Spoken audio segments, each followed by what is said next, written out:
So you spot the safety glasses. Yeah, I got the safety glasses, and my dad built this. Yeah. It's a capacitor. That's it, it's a capacitor. This is a Leyden jar, which is a very early form of capacitor, which I built yesterday. So we're going to actually fire this up and see if it runs. Right, Chris, can you hold that and Okay. look at the... You don't get too close, remember? And also, that there was Look at that. a... Right, this is the output from the transformer. Ooh.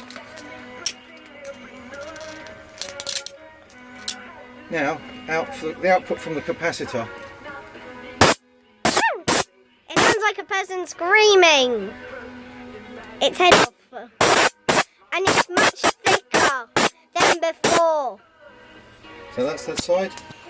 It's thin, then it gets thicker. Yeah, look.